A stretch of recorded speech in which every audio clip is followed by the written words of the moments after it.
तो अब हम लैंग्वेज के ऊपर डिस्कशन करेंगे। पर्शियन लैंग्वेज जो है वो सुल्तान्स ऑफ दिल्ली के अंदर काफ़ी फ्लरिश हुई for the administrative language, court writings के लिए, लिटरेरी राइटिंग्स के लिए, specially side by side Hindavi. Hindavi जो थी वो हिंदी का एक पुराना वर्जन थी, थोड़ा सा कह सकते हैं हम। और उसके हिंदवी के रीजन वेरिएंट्स थे अलग अलग, मतलब थोड़ा सा चेंज था रीजन के हिसाब से, हिंदवी में कुछ थोड़े से वेरिएशंस थे।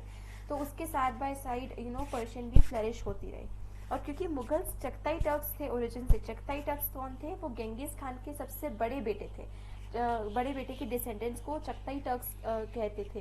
तो टर्किश जो थी वो उनकी मदर टंग थी। और बाबर जो सबसे पहले रूलर थे 1526 में, जो इंडिया में आए थे, तो उन्होंने जितनी भी पोएट्री या मेमोयर्स वगैरह जो बाबर की उन्होंने लिखी है, वो उन्होंने टर्किश में लिखी है, उनकी मदर टंग में। ठीक है। ये अकबर था जिसने पर्शियन को, मतलब टर्किश को रिप्लेस करके पर्शियन को एडमिनिस्ट्रेटिव या लीडिंग लैंग्वेज बना दी, जो मुगल कोर्ट्स में एडमिनिस्ट्रेटिव पर्पसेस के लिए यूज़ की जाती थी। ठीक है। क्योंकि ईरान के साथ बहुत अच्छे कल्चरल कॉन्टैक्ट्स थे। अकबर के टाइम पे काफ़ी क्रिएटिव फ्लरिशमेंट हुआ, पेंटिंग्स बनी, राइटिंग्स बनी। तो ईरान के आर्टिस्ट आते थे अकबर के कोर्ट में, वो काम करते थे पेंटिंग्स के ऊपर एंड ऑल दैट। तो इसीलिए ईरान के साथ काफ़ी कल्चरल और इंटेलेक्चुअल कॉन्टैक्ट्स थे अकबर के और उनके रूल के टाइम पे। तो और ईरानियन और सेंट्रल एशियन माइग्रेंट्स जो थे वो आते थे, इंडिया में आते थे, इसको स्टडी करते थे। हमें उनकी बहुत सारे जर्नल्स और वो देखने को मिल जाएंगी, राइटिंग्स देखने को मिल जाएगी ईरानियन ट्रैवलर्स की या सेंट्रल एशियन ट्रैवलर्स की। और वो उनकी मुगल कोर्ट्स में उनको पोजीशन भी बहुत मिलती थी, ईरानियन या फिर सेंट्रल एशियन माइग्रेंट्स को, ट्रैवलर्स को, या उनके उस ओरिजिन के लोगों को। इसलिए पर्शियन के साथ काफ़ी क्लोज कॉन्टैक्ट, और अकबर ने पर्शियन को ही एज अ लीडिंग लैंग्वेज बनाई। इसके पहले टर्किश थी। ठीक है। तो पर्शियन जो थी उसको पूरी एम्पायर का लैंग्वेज बना दिया गया। और उसमें मतलब जो लोग पर्शियन में कन्वर्स करते थे, जो लोग पर्शियन बोलते थे, उनको एक अलग तरीके से देखा जाता था कि यार ये पावरफुल है, ये प्रेस्टीज है, एक अलग क्लास से देखा जाता था। और जो किंग थे, अकबर थे, वो भी खुद भी पर्शियन का यूज़ करते थे। रॉयल हाउस होल्ड में जो उनके अकबर के बच्चे थे, उनकी वाइफ थी, वो सभी लोग पर्शियन का ही यूज़ करते थे। मतलब बेसिकली जो एलीट और जो नोबल्स की पूरी क्लास जो थी वो पर्शियन लैंग्वेज का यूज़ करती थी। और एडमिनिस्ट्रेशन में भी पर्शियन लैंग्वेज ही बन गया हर लेवल पे। क्लर्क्स या जो बाकी लोग काम करते थे, ये राइटिंग्स करते थे, वो सभी पर्शियन का ही यूज़ करते थे और उसको सीखते थे, पढ़ते थे। तो पर्शियन काफ़ी डेवलप हुआ अकबर के अंडर में। ओके। और कई बार ऐसा होता था कि पर्शियन डायरेक्टली यूज़ नहीं होती थी, तो कहीं ना कहीं से उसका कोई एक वर्ड ले लिया, कोई इडियम ले लिया, कोई फ्रेज ले लिया। तो जो लैंग्वेज यूज़ की जाती थी ऑफिशियल रिकॉर्ड्स के लिए, उसमें पर्शियन का इन्फ्लुएंस हमें कहीं ना कहीं दिख ही जाता था। जैसे कि राजस्थानी, मराठी या तमिल डॉक्यूमेंट्स तक में, साउथ में, या फिर राजस्थानी में जो राजपूत के अंदर डॉक्यूमेंट थे, मराठी जो मराठास के अंदर डॉक्यूमेंट्स थे, उनमें तक हमें कहीं ना कहीं पर्शियन लैंग्वेज का एक हैवी इन्फ्लुएंस दिख जाता है। कई वर्ड्स ऐसे जो वो मिक्स हमें होते हुए पर्शियन दिख जाता है। तो पर्शियन लैंग्वेज इंपॉर्टेंट लैंग्वेज बन चुकी थी एम्पायर की, पूरे एम्पायर की, अकबर के अंडर। ओके। और 16th और 17th सेंचुरी में क्योंकि पर्शियन लोग यूज़ करते थे, जो अलग अलग रीजन से आते थे, अलग अलग इंडियन लैंग्वेजेस आते थे, तो पर्शियन को भी उन्हें इंडियनाइज कर दिया। मतलब पर्शियन में भी कुछ तमिल के फ्रेज आ गए, कुछ मराठी के, कुछ गुजराती, बंगाली, इस तरीके से। तो बेसिकली कहने का मतलब है कि पर्शियन को भी एक लोकल वेरिएंट बना लिया गया, इंडियन लैंग्वेज बनाने के, और बहुत जल्दी लोगों ने इसको एब्जॉर्ब कर दिया। क्योंकि पहले से ही इंडिया में इतने सारे लिंग्विस्टिक डाइवर्सिटी पहले से इंडिया में एग्जिस्ट करती थी। एंड पर्शियन को भी उन्होंने बहुत जल्दी फ्यूज़ कर लिया, बाकी लैंग्वेजेस के साथ मिला दिया। पर्शियन के टर्म्स या इडियम्स जो है वो बाकी लैंग्वेजेस में यूज़ किए जाते थे, बाकी और दूसरी लैंग्वेजेस के टर्म्स या इडियम्स पर्शियंस बोलते वक्त यूज़ किए जाते थे। तो इन सब को मिला के स्पेशली हिंदवी जो लैंग्वेज थी, हिंदवी और पर्शियन को मिला के एक नई लैंग्वेज बनी जो थी उर्दू। ठीक है। तो उर्दू जो थी वो किस ओरिजिन उसका कहाँ था? ओरिजिन तो उसका इंडिया में ही था, लेकिन वो कौन सी दो लैंग्वेजेस से उसका बर्थ हुआ था? उसकी पेरेंट लैंग्वेजेस थी पर्शियन और हिंदवी। इन दोनों लैंग्वेजेस के वर्ड्स को मिला के उर्दू एक नई लैंग्वेज जो है वो बन चुकी थी। तो मुगल क्रॉनिकल्स, जैसे कि अकबरनामा, क्योंकि अकबर के अंडर से ही पर्शियन काफ़ी बहुत ही एलिवेट हुआ था, तो अकबरनामा जो थी वो पर्शियन में लिखी गई थी। एंड इसके अलावा अकबर ने और एनकरेज किया कि बाबर के जो मेमोयर है, जो बाबर टर्किश में लिख कर गए थे, उसको भी उन्होंने पर्शियन में कन्वर्ट करवा दिया, बाबरनामा। ओके तो ऐसे संस्कृत टेक्स्ट को, जैसे महाभारत को, रामायण को, तो रज़्मनामा, जैसे महाभारत को उन्होंने पर्शियन में ट्रांसलेट करा, जिसका नाम पड़ा रज़्मनामा। तो रज़्मनामा यानी बुक ऑफ वॉर्स, उसका लिटरल ट्रांसलेशन देखे तो बुक ऑफ वॉर्स, नामा मतलब बुक और रज़्म मतलब वॉर, तो बुक ऑफ वॉर्स। तो इस तरीके से हम देखते हैं कि किस अकबर ने कैसे पर्शियन को एक इम्पॉर्टेंट लैंग्वेज बनाई, कैसे उसको संस्कृत टेक्स्ट को पर्शियन में कन्वर्ट करते थे, बाबर की मेमोयर्स को उन्होंने पर्शियन में कन्वर्ट कर दी, तो पर्शियन की इम्पोर्टेंस जो थी वो अपने आप बढ़ती गई। अब हमारा नेक्स्ट टॉपिक है द मेकिंग ऑफ मैन्यूस्क्रिप्ट्स। उसके पहले मैं आपको बता दूं the flight of the written word, ये अब्दुल फजल के, ऐसे तो आप इसको पढ़ेंगे तो आपको समझ में आ जाएगा, बट स्टिल अगर आप कोई डिफ़िकल्टी फेस करते हैं तो आप मुझे कमेंट करके बता सकते हैं। मैं ये ब्लू पिंक जो एक्स्ट्रा बॉक्सेस है सोर्सेज के अलावा, मैं उनको एक्सप्लेन करते हुए एक दूसरा वीडियो बना लूँगी, जिसमें सभी चैप्टर की ये वीडियोज़ इंक्लूड कर लूँगी, ये बॉक्सेस इंक्लूड कर लूँगी। बट प्लीज़ इसको एक बार पढ़ लीजिएगा, because exam point of view से ये बहुत इंपॉर्टेंट है। हमारा नेक्स्ट टॉपिक है मेकिंग ऑफ मैन्यूस्क्रिप्ट्स। तो मुगल इंडिया में जितनी बुक्स बनती थी ना, वो क्या थी, वो मैन्यूस्क्रिप्ट्स थी, वो हैंड रिटन की जाती थी, और वो मैन्यूस्क्रिप्ट्स को बहुत ब्यूटीफुली इल्यूस्ट्रेट किया जाता था। तो जो स्क्राइब होता था वो तो पहले मैन्यूस्क्रिप्ट पूरा लिख लेता था और जगह छोड़ देता था, और फिर जो आर्टिस्ट होता था ना, वो उस मैन्यूस्क्रिप्ट में जो कुछ लिखा हुआ था उसका ही एक इलिस्ट्रेशन, एक ड्राइंग बना देता था। तो इस तरीके से मैन्यूस्क्रिप्ट्स जो थी वो काफ़ी पॉपुलर हो रही थी, बहुत अकबर के अंडर काफ़ी सारी मैन्यूस्क्रिप्ट्स जो है वो डेवलप हुई, और एक स्पेशल प्रोडक्शन सेंटर था इसका, जिसको बोलते थे किताब खाना। ओके तो किताब खाना एक सेंटर था जहाँ पर ये सारी मैन्यूस्क्रिप्ट्स का प्रोडक्शन होता था। तो किताब खाना ऐसे देखा जाए इसका लिटरल ट्रांसलेशन तो लाइब्रेरी होता है, लेकिन वो एक स्क्रिप्टोरियम भी था, मतलब जहाँ पे एम्परर अपनी सारी मैन्यूस्क्रिप्ट्स को कलेक्ट करके रखता था, और जहाँ पे नई मैन्यूस्क्रिप्ट्स को लिखी जाती थी, डेवलप की जाती थी। तो किताब खाना में सभी काम होता था, मतलब वहाँ पे मैन्यूस्क्रिप्ट स्टोर भी करके रखते थे, वहाँ पे नई मैन्यूस्क्रिप्ट्स लिखी भी जाती थी, किताब खाना जो था। ठीक है, अब मैन्यूस्क्रिप्ट जब वो क्रिएट होता था तो इसमें बहुत सारे काम होते थे। पहला, एक ग्रुप ऑफ पीपल है जो पेपर बनाएगा जिसके ऊपर मैन्यूस्क्रिप्ट लिखी जाएगी, फिर उसके बाद स्क्राइब्स होते थे या कैलीग्राफर्स होते थे जो कि वो टेक्स्ट उसमें मैन्यूस्क्रिप्ट में लिखते थे, कि जैसे हमने पढ़ा महाभारत को पर्शियन में ट्रांसलेट करा गया रज़्मनामा, तो वो भी एक मैन्यूस्क्रिप्ट है। तो एक ग्रुप ऑफ पीपल ने पेपर बनाया, जो हैंडमेड पेपर बनाते थे, फिर जो स्क्राइब है उसने उस पेपर पे मैन्यूस्क्रिप्ट लिखी, और उसमें एक ऐसी जगह छोड़ देते, टेक्स्ट लिखने के बाद उसमें ऐसे बॉक्सेस या जगह छोड़ देते थे। तो जो पेंटर्स होते थे वो, उन्होंने जो टेक्स्ट लिखा हुआ होता, तो आर्टिस्ट उस टेक्स्ट को इलिस्ट्रेट करके उसके उसके कंसेक्यूटिव ड्राइंग्स बना देते, पेंटिंग्स बना देते थे, और जो गिल्डर्स होते थे वो पेजेस को इल्यूमिनेट, डेकोरेट कर देते थे, बॉर्डर्स वगैरह उसमें ऐड कर देते थे। फिर नेक्स्ट ग्रुप ऑफ पीपल होते थे बुक बाइंडर्स, जो सारे पेजेस को, और ये जो फोलियोज जिसे बोलते हैं, तो इन सभी फोलियोज को इकट्ठा करके और उसमें ब्यूटीफुल ऑर्नामेंटल ऐसे वुड के या कोई ऐसे कवर ऊपर लगा देते थे, और उनको एक साथ अटैच करके एक बुक जैसे, मतलब एक मैन्यूस्क्रिप्ट जो है वो प्रिपेयर कर देते थे। और एक बार जब ये मैन्यूस्क्रिप्ट प्रिपेयर हो जाती थी ना, तो ये बहुत ही प्रेशियस होती थी।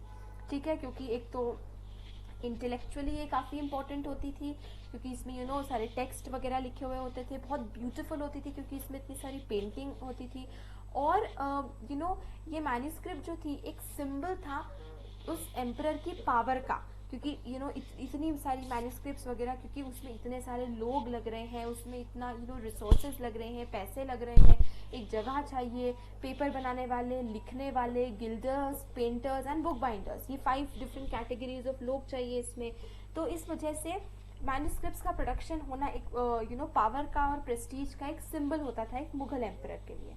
उसी टाइम पे कुछ लोग होते थे जो उनको भी जो मैन्यूस्क्रिप्ट्स बनाते थे उनको भी टाइटल्स दिए जाते थे, अवार्ड्स दिए जाते थे, जैसे कि अबुल फजल वगैरह जो उनके कोर्ट में होते थे, जो मैन्यूस्क्रिप्ट्स बनाते थे, उनको काफ़ी सारे टाइटल्स दे रखे थे, हुमायूं ने दिए थे, अकबर ने अपने आर्टिस्ट को, या उनको अगर लगा कि यार स्क्राइब ने बहुत ब्यूटीफुल हैंड राइटिंग में लिखा है, या फिर किसी ने बहुत अच्छा पेंट किया है, या फिर किसी ने बहुत अच्छी बॉर्डर बना के गिल्डर ने इसको पेजेस को डेकोरेटर इल्यूमिनेट किया है, तो ऐसे में उनको टाइटल्स अवार्ड किए जाते थे, उनको अवार्ड्स प्राइजेस दिए जाते थे, अच्छी खासी उनको पेमेंट दी जाती थी। ठीक है, तो इस तरीके से जो थे ये पूरा एक सिस्टम चलता था। और कैलीग्राफर्स और पेंटर्स स्पेशली जो कि मैन्युस्क्रिप्ट में लिखते थे, जो स्क्राइब्स होते थे और जो पेंट करते थे, वो उनकी तो अलग ही सोशल स्टैंडिंग थी, उनके पास काफ़ी हाई टाइटल्स होते थे। और कहीं ना कहीं बुक बाइंडर्स, पेपर मेकर्स ही थोड़े से ज़्यादा कम इनकी मतलब इतने टाइटल्स वगैरह इनको मिलने, इतना रिकॉग्निशन इनको नहीं मिलता था। बट जो कैलीग्राफर्स और पेंटर्स थे स्पेशली उनको काफ़ी रिकॉग्निशन दिया जाता था। अब कैलीग्राफी क्या होती है? कैलीग्राफी एक आर्ट ऑफ हैंड राइटिंग होती है, मतलब लिखना, लेटर्स को लिखना, लेकिन उसको ब्यूटिफाई कर लेना और उसको स्टाइलाइज कर लेना। और कैलीग्राफी उस टाइम पे एक बहुत इंपॉर्टेंट स्किल होती थी जो हर किसी को नहीं आती थी, और जिसको आती थी ना वो मतलब उसकी उसकी सोशल स्टैंडिंग ही कुछ और होती थी, उसके पास टाइटल्स होते थे एंड वो एक ऑलमोस्ट लाइक नोबिलिटी में काउंट होता था। और कैलीग्राफर जो था वो किंग के भी काफ़ी क्लोज होता था, क्योंकि यार जो ये मुगल एम्परर्स थे इनके लिए तो ये कैलीग्राफर्स बहुत ही इंपॉर्टेंट थे, क्योंकि manuscripts of course symbol of power and Prestige होता था। तो जितनी अच्छी हैंडराइटिंग में लिखी जाती थी उतना ज़्यादा मुगल एम्परर की वाहवाही होती थी। तो कैलीग्राफर होना एक बहुत ही इंपॉर्टेंट और बहुत ही सिग्निफिकेंट पोजीशन थी।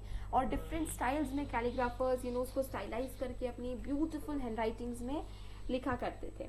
अकबर की फेवरेट थी नस्तलीक। नस्तलीक जो थी उसमें लॉन्ग हॉरिजॉन्टल ऐसे स्ट्रोक्स लगते थे। आप कभी नेट पे जाकर आप नस्तलीक के बारे में और सर्च कर सकते हैं। बहुत ब्यूटीफुल लगती है नस्तलीक, बहुत ही सुंदर लगती है।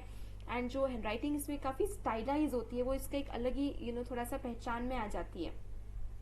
और एक ट्रिम्ड रीड होती है, ठीक है, जिसमें 5 या 10 mm की एक टिप होती है जिसे कलम कहते हैं। तो मतलब एक ऐसी रीड, एक टेपरिंग सी एक स्टिक टाइप होती है और उसमें एक कलम लगाई जाती है जो मात्र 5 या 10 mm मतलब 5 या 10 mm की होती है। और उसको बस इंक में डिप करते जाते हैं, जिसको इंक को उर्दू में स्याही बोलते हैं। तो इंक में डिप करते जाते हैं, लिखते जाते हैं। जैसे ही कलम से इंक जो है वो पेपर पे पूरी हो जाती है, फिर वापस से उसको कलम को डिप करेंगे, लिखेंगे।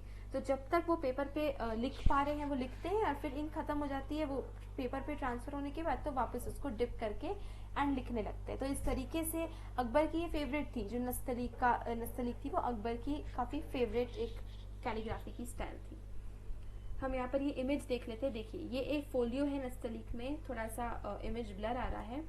ये मोहम्मद हुसैन कश्मीर के जो थे उनका काम है। देखिए कितनी सुंदर लग रही है। एंड क्योंकि हम उर्दू पढ़ना नहीं जानते हैं तो इतना समझ में नहीं आ रहा है कि क्या लिखा है या ये कितना सुंदर है, लेकिन जो लोग समझ पाते हैं उर्दू उनको ये वो समझ पाएंगे कि it's very not Urdu sorry मतलब पर्शियन या जो लैंग्वेज लिखी हुई है, जो इसको समझ पाएंगे वो ऑफ कोर्स समझ पाएंगे कि इट्स सो ब्यूटीफुल। ओके, और वो मोहम्मद हुसैन जो थे one of the finest calligraphers थे, अकबर के कोर्ट में थे। और उनको एक टाइटल दिया था जरीन कलम। जरीन कलम मतलब गोल्डन पेन, मतलब वो लिखते थे तो उनको एक टाइटल दिया था कि आपकी कलम जैसे सुनहरी कलम है, आपकी गोल्डन पेन है। जैसे ट्रांसलेट किया जाए तो वो जरीन कलम आती है उर्दू या पर्शियन जो भी लैंग्वेज यहाँ पे यूज की गई है उसमें, ठीक है। तो इसमें लेटर्स को बहुत परफेक्टली वो कर्व करते थे, वो जो कर्व्स होते थे ना वो बहुत सुंदर तरीके से परफेक्टली कर्व करते थे, ठीक है। और लोअर सेक्शन में यहाँ पर ये जो है, यहाँ पर हम देख सकते हैं ये जो थी ये वाला जो सेक्शन है, यहाँ पर मोहम्मद हुसैन की हमें साइन दिखती है। This is Mohammad Hussain sign, जिसने ऑलमोस्ट पूरा आप देखिए उसका 1/4 हिस्सा ले लिया है। तो उनकी साइन भी काफ़ी बड़ी थी और वो बड़े बड़े अक्षरों में अपनी साइन को ऑफ कोर्स करते थे ताकि बहुत जल्दी रिकॉग्नाइज हो जाए कि यार ये किसने लिखा है। So it's really a very beautiful work. अब हम आगे बढ़ते हैं। हमारा नेक्स्ट टॉपिक है the painted image. Painted image बहुत इंपॉर्टेंट था। अभी हमने कैलीग्राफी के बारे में पढ़ा, अब हम वो पेंटिंग्स के बारे में पढ़ेंगे। तो हमने डिस्कस किया कि जो मैन्युस्क्रिप्ट्स बनती थी उसमें जो स्क्राइब होते थे वो क्या करते थे, जगह सेक्शन छोड़ देते थे, पेज का हिस्सा छोड़ देते थे, जहाँ पे फिर वो पेंटर जो होता था वो टेक्स्ट को जो डिस्क्राइब करते हुए आर्ट वो पेंटिंग बनाता था। एंड पेंटिंग क्यों ज़रूरी थी? क्योंकि इन एम्परर के एम्पायर में सभी लोग लिटरेट नहीं होते थे, सभी को पढ़ना नहीं आता था। तो पेंटिंग्स बहुत इंपॉर्टेंट सोर्स होती थी उन लोगों के लिए जिनको पढ़ना नहीं आता था, ताकि वो पेंटिंग्स देख देख के मैन्युस्क्रिप्ट को समझते थे। ऐसा कहते हैं कि अकबर को भी डिसलेक्सिया था, तो इस वजह से उनको भी जो रिटन वर्ड है उसको समझने में थोड़ी सी प्रॉब्लम आती थी। तो उनके लिए पेंटेड इमेज बहुत इंपॉर्टेंट थी। वो ज़्यादातर पेंटिंग्स को प्रेफर करते थे, पेंटिंग्स देख के वो समझते थे कि मैन्युस्क्रिप्ट में क्या लिखा है। ओके, सो टेक्स्ट के साथ साथ वो लोग ये इमेजेस विजुअल फॉर्म में दिखाया जाता था और डिस्क्राइब किया जाता था। तो जो स्क्राइब था वो जैसे बताया कि वो जगह छोड़ देता था और आर्टिस्ट उसके ऊपर ब्यूटीफुल पेंटिंग्स मिनिएचर पेंटिंग्स जो थी वो बनाते थे। और मिनिएचर पेंटिंग्स जो है वो पेंटिंग के कोर्स में टर्म 1 का हिस्सा रह चुका है। Rajasthani miniature, Bengal and Mughal miniature, तो ये काफ़ी सुंदर होती थी। और वो सभी लोग जिनको पढ़ना नहीं आता था वो इन पेंटिंग्स के थ्रू उस मैन्युस्क्रिप्ट में क्या लिखा था उसको समझ पाते थे। ठीक है, अब पेंटिंग्स जो थी वो हमने पढ़ ली कि यार अबुल फजल जो थे वो एक एक हिस्टोरियन थे। और अबुल फजल जो थे उन्होंने पेंटिंग को एक मैजिकल आर्ट जैसे डिस्क्राइब किया है। ठीक है, उनकी व्यू में अबुल फजल का कहना ये था कि पेंटिंग्स के पास एक पावर थी, एक ऐसा मैजिकल आर्ट था जो इनएनिमेट ऑब्जेक्ट्स जो कि लिविंग ऑब्जेक्ट्स नहीं है, उन ऑब्जेक्ट्स को वो ऐसा दिखा सकते थे कि जैसे उनमें भी जान है, उनमें भी लाइफ है। ठीक है, कौन से ऑब्जेक्ट, जैसे कि जो मैन्युस्क्रिप्ट्स वगैरह में जो फिगर्स बनाए जाते थे, मेन विमेन चिल्ड्रन, जो भी उनका फिगर बनाया जाता था, तो वो एक्चुअली था तो painting, it was not a living object. लेकिन वो पेंटिंग एक ऐसी मैजिकल आर्ट थी कि जिसमें वो ऐसी इन एनिमेट ऑब्जेक्ट्स भी जो थी वो ऐसा लगता था कि ये रियल है, लाइव है, इसके अंदर भी लाइफ है। तो ये अबुल फजल के वर्ड्स में आ सकता है क्वेश्चन। पेंटिंग्स का जो प्रोडक्शन होता था उसमें हमें एम्परर के पोर्ट्रेट्स देखने को मिल जाते थे, उनका कोट, उनकी लाइफ के डिफरेंट इंपॉर्टेंट सीन्स देखने को मिल जाते थे, रिप्रेजेंटेशंस मिल जाते थे। और एक प्रॉब्लम भी थी कि पेंटिंग्स बनाना ना एक थोड़ा सा टेंशन वाला काम था, क्योंकि जो ऑर्थोडॉक्स मुस्लिम्स जो उनके एम्परर में थे, देखिए इस्लाम जो रिलीजन है उसमें पेंटिंग बनाने को गलत माना जाता है, क्योंकि उसमें ऐसा एक प्रोविजन माना जाता है कि सिर्फ प्रॉफिट के पास ये पावर है कि वो चीज़ों को क्रिएट कर सके। ठीक है, तो चीज़ों को क्रिएट या लिविंग थिंग्स के क्रिएशन को उस क्रिएशन करने की पावर सिर्फ प्रॉफिट के पास थी। अब जब पेंटिंग बना रहे हैं उसमें हमने कोई मैन का फिगर बनाया, तो उसमें भी तो हम एक लिविंग थिंग को ही क्रिएट कर रहे हैं पेंटिंग में, राइट। भले ही वो एक है इनएनिमेट ऑब्जेक्ट, लेकिन है तो वो एक लिविंग थिंग को हम क्रिएट कर रहे हैं, पेपर के ऊपर उसको क्रिएट कर रहे हैं। तो इसलिए जो उलामा था, ठीक है, जो मुस्लिम स्कॉलर्स थे, जिनके गाइड से मुगल एम्परर्स को रूल करना पड़ता था, मुस्लिम्स को रूल करना पड़ता था, तो वो लोग इस पेंटिंग्स को इजाज़त नहीं देते थे। पेंटिंग्स उनके लिए was like going against the Islam धर्म। लेकिन फिर भी कहीं ना कहीं किसी ना किसी तरीके से जो है मुगल एम्परर्स जो थे वो कहीं ना कहीं रास्ता निकाल लेते थे।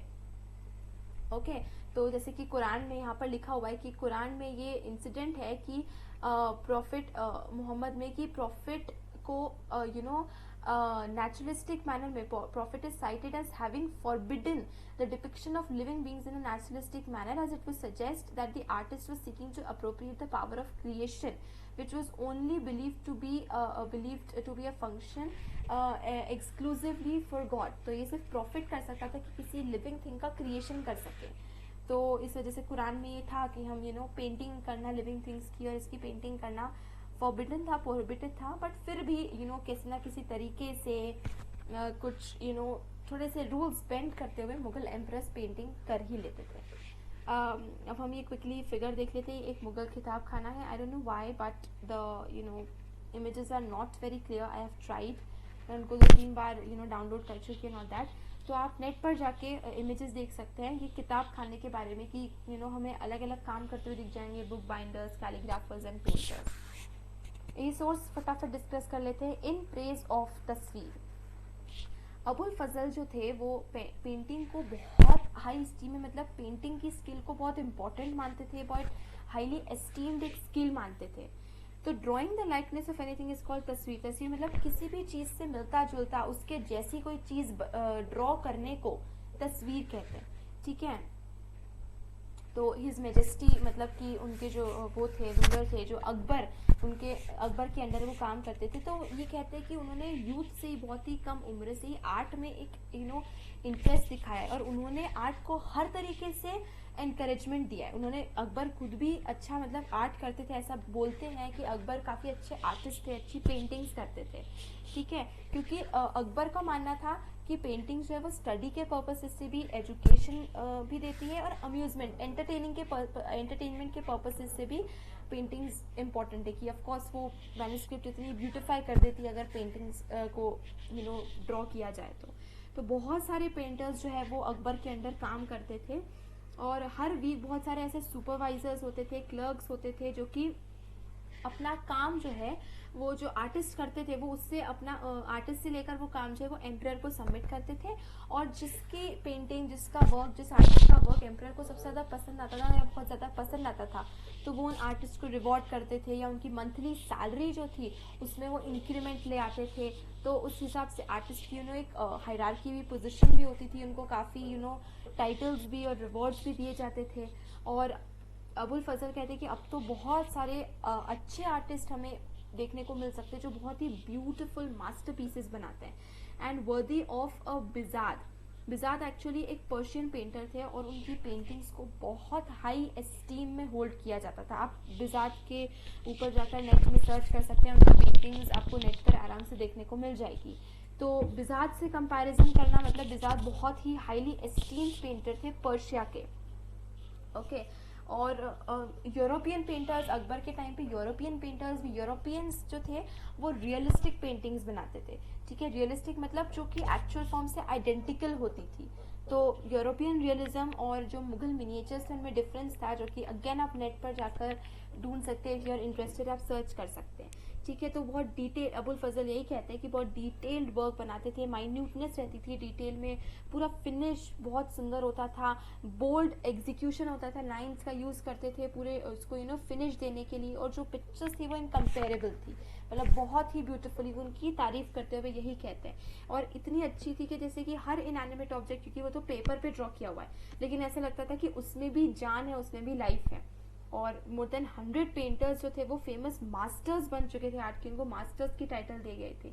और हिंदू आर्टिस्ट की स्पेशली, मतलब हिंदू आर्टिस्ट का मेंशन होना ये दिखाता है कि अकबर के अंडर जो थे वो कितना रिलीजियस फ्रीडम थी, हिंदूज मुस्लिम सभी काम करते थे। और हमने देखा कि महाभारत को भी पर्शियन टेक्स्ट में, रज़्मनामा में कन्वर्ट किया गया था। तो हिंदू एंड मुस्लिम जो थे वो दोनों religion side by side equally Akbar के कोर्ट में फ्लरिश होते थे। तो इस तरीके से अबुल फजल जो है वो पेंटिंग की तारीफ करते हुए कहते हैं। लेकिन जैसे हमने पहले डिस्कस किया था कि ये रूलर्स जो थे वो शरिया में जो दिए हुए थे उसको अलग अलग तरीके से इंटरप्रेट करके, थोड़े से रूल्स बेंड करके कहीं से ना कहीं से तरीका निकाल लेते थे एंड पेंटिंग्स कर लेते थे एंड साथ ही जो उलम थे उनको भी खुश रख लेते थे। तो धीरे धीरे करके हर ग्रुप अपना ट्रेडिशन को अंडरस्टैंड करने का एक नया तरीका निकालते थे जिससे उनके पॉलिटिकल नीड्स भी फुलफिल हो सके। क्योंकि देखिए, मुगल एम्परर्स को पूरा एम्पायर चलाना है, उन्हें ये देखना है कि अगर वो इतने स्ट्रिक्ट रहेंगे, टाइम के साथ अगर वो चेंज नहीं होंगे और डेवलप नहीं होंगे तो उनकी पॉपुलैरिटी तो इफेक्ट होगी सही, ओके। तो बहुत सारे मुस्लिम रूलर्स जो थे एशियन रीजन के, उज़्बेक्स, टर्क्स और ये सब मुस्लिम रूलर्स जो थे, ये जब वो उनका एम्पायर जो रहता था उसमें वो आर्टिस्ट को कमीशन रेगुलरली जैसे मंथली सैलरीज देते थे और अपनी पोर्ट्रेट्स बनाते थे, अपनी लाइफ के इंपॉर्टेंट सीन्स बनाते थे। जैसे बर्थ ऑफ सलीम एक पेंटिंग है जो हमें देखने को मिल सकती है, वेडिंग प्रोसेशन ऑफ दारा शिख को देखने को मिल सकती है, अकबर बहुत सारी पोर्ट्रेट्स बनाते थे। तो ऐसी बहुत सारी सीन्स हमें देखने को मिल सकती है। जो सफाविद किंग्स थे ईरान के, वो तो फाइनेस्ट आर्टिस्ट, मतलब सफाविद किंग्स, हुमायूं भी बहुत सारे आर्टिस्ट को सफाविद एम्पायर से लेकर आए थे जब वो वापस इंडिया रिटर्न हुए थे, और उन्होंने भी यहाँ पर काम किया, तो वो थोड़ा सा इन्फ्लुएंस भी देखने को मिलता है। और सफाविद जो आर्टिस्ट थे उनको तो ट्रेन किया जाता था वर्कशॉप्स में, और जैसे कि बिजार्ड जो थे उन्होंने काफ़ी ज़्यादा एक इसमें ऐड किया, मतलब बिजात उस टाइम के बहुत ही फेमस एक पेंटर थे, ठीक है। ईरान से भी आर्टिस्ट आते थे मुगल कोर्ट्स में काम करने के लिए, जैसे कि मीर सैयद अली जो थे वो अब्दस समद जो थे उनको मुगल कोर्ट लाया गया था। कौन लाए थे? एम्परर हुमायूं लाए थे। तो मीर सैयद अली और अब्दस समद दिल्ली में आकर ही पेंटिंग्स वगैरह करते थे। बहुत सारे आर्टिस्ट जो थे वो माइग्रेट होकर इंडिया आते थे जब उन्हें पता चला कि मुगल्स इस तरीके से पेंटिंग्स को एनकरेज कर रहे हैं। तो ऐसा कॉन्फ्लिक्ट तो होता था उनके ओपिनियन में कि यार आप ऐसे ह्यूमन फिगर को क्रिएट नहीं कर सकते, बना नहीं सकते। ये टेंशन का एक सोर्स रहता था ऑर्थोडॉक्स मुस्लिम्स के बीच में और मुगल्स के बीच में, लेकिन फिर भी वो बेंड कर लेते थे अपनी पॉलिटिकल नीड्स के लिए, जो मुगल एम्परर्स हैं। अबुल फजल वो ये कहते हैं ये कहते हैं कि अकबर कई बार ऐसे कहते हुए सुने गए कि there are many that hate painting but such man I dislike. मतलब बहुत सारे ऐसे लोग हैं जो पेंटिंग्स को हेट करते हैं, लेकिन मुझे ऐसे लोग नहीं पसंद है। मुझे ऐसा लगता है, जो ये अकबर की लैंग्वेज में उन्हें ऐसा लगता है कि एक आर्टिस्ट के पास एक बहुत ही यूनिक तरीका होता है जिससे वो गॉड को एक अलग फॉर्म में दिखाए, उसको रिकग्नाइज करे। Okay, and when he must come to feel that he can not bestow life on his work. तो इस तरीके से हमें कहते हुए मिल सकते हैं अकबर एंड अबुल फजल की वो रूल स्पेंड कर लेते थे अपने नीड्स के लिए, अपनी एंटरटेनमेंट के लिए, एंड पेंटिंग्स का क्रिएशन हो जाता था।